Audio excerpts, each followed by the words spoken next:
మనం ఇలా తడిపిండి కోసం అనేసి ఇట్లా స్టోర్ బియ్యం అనేది మనం ఇట్లా 2-3 సార్లు కడుక్కుని నీళ్ళని వేసుకుని ఇది పెట్టుకోవాలి. కొంచెం కళ్ళుప్పు వేసుకుని మనం నానబెట్టుకున్నట్టయితే దీనికి ఉన్న మట్టి అంతా పోయి నీట్గా నాని మనకి పిండి చాలా వైట్గా రావడానికి అవకాశం ఉంటుంది. ఇట్లా కేజీ అంటే 4 గ్లాసులు బియ్యానికి మనం ఒక 200 గ్రాములు వెన్న వేసుకోవాలి. ఇట్లా ఇవి నానబెట్టుకోవాలి తడిపిండి కోసం. ఇట్లా మనం బియ్యాన్ని తడిపిండి ఆడించుకోవాలి. ఆడించుకున్నాక ఇది మనకి ఇట్లా అంటే ఇలా ముద్దలా ఉండిపోవాలన్నమాట. అప్పుడు మనం చేసే రెసిపీ కరెక్ట్గా వస్తుంది. దీన్ని ఇట్లా మనం ఒక జల్లిడి పట్టించుకోవడం వల్ల కూడా మన రెసిపీస్ తడిపియంతో మనం చేసే రెసిపీస్ అన్నీ కూడా పర్ఫెక్ట్గా వస్తాయి. ఇలా మనం ఇలా ఒకసారి జల్లిడి చేసుకోవడం వల్ల.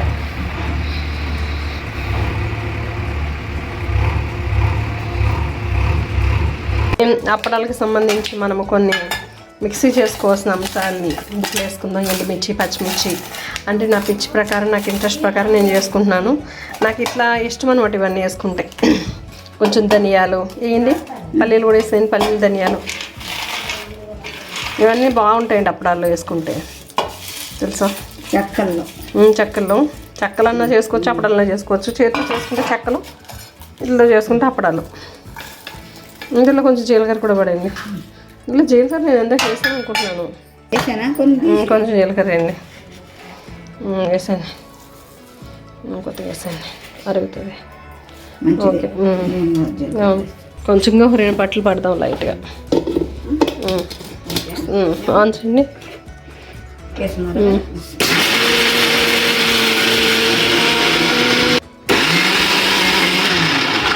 అలాగేనండి 2-3 సార్లు ఇట్ట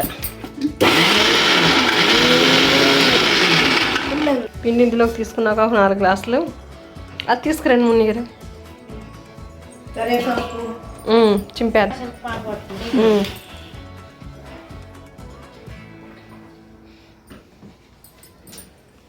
ఈ కరివేపాకును కొత్తిమీర కూడా చిన్న చిన్న కట్ చేసుకుని వేసుకుందాం.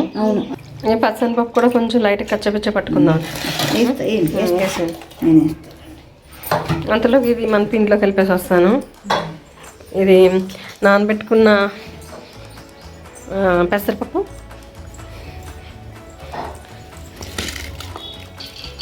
అంజమ్మ గారు అక్కడ ఆ ఎనపూస్తుంది ఇందులో వేసేయండి. అంత వేసేయండి, వేసేయండి, లేదంటే గిన్నె గాలి అయిపోద్ది.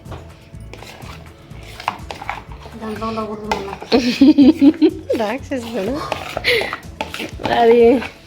దీనికి ఇంచుమించు 4 గ్లాసులకి 1/4 గ్లాస్ వేసుకున్నా సరిపోద్ది. అంటే 150 గ్రామ్స్ వేసుకున్నా సరిపోద్ది. మన ఇష్టం. ఇంకా కొంచెం ఎక్కువ వేసుకుంటే ఎక్కువ గుల్లగా వస్తుంది. అంతే. వేసాను చాలు. అది మరి ఎక్కువైపోద్దేమో. ఇలా కచ్చాపిచ్చగా నలగొట్టుకుని పచ్చనిపప్పు కూడా వేసుకోవాలి.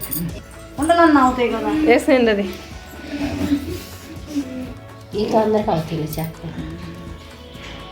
చేతితో వేసేద్దాం అనుకున్నాం. చేతి చెక్కలు వేసేద్దామండి.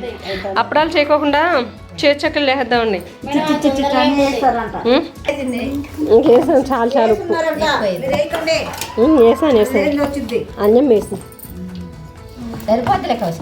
సరిపోద్ది. ఉక్కిమేం అవుతులే. అవసరం మొత్తం కలిపి అక్కడ వేసుకొని స్వీట్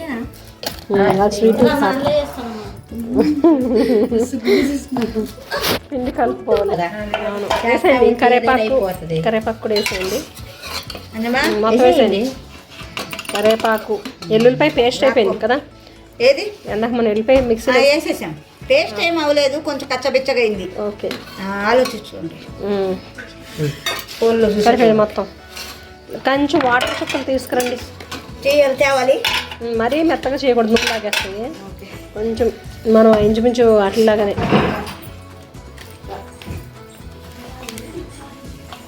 వేసేయండి. వాటర్ వేసేయండి కొద్దిగా. ఓకే, చూసుకుని కలుపుకుందాంలే మళ్ళీ.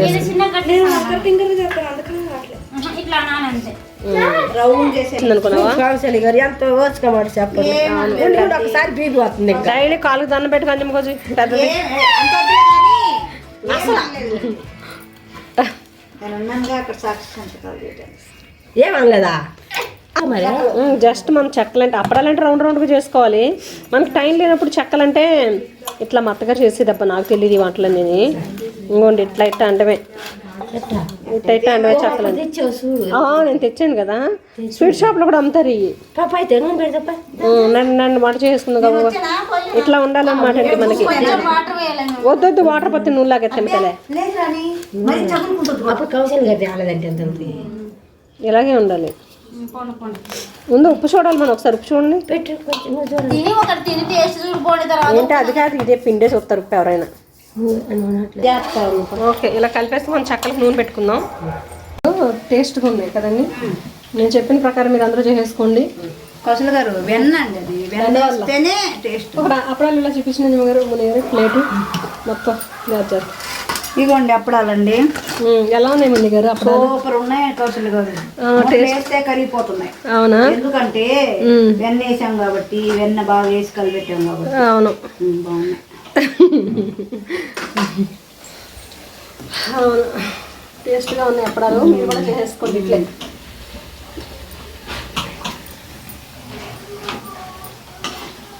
మొత్తానికి మన అప్పడాలు అనేవి ఫినిష్ అయిపోయినాయి. చాలా టేస్టీ అండ్ క్రిస్పీగా ఉన్న అప్పడాలు రెడీ అయినాయండి. చాలా బాగా వచ్చినాయి.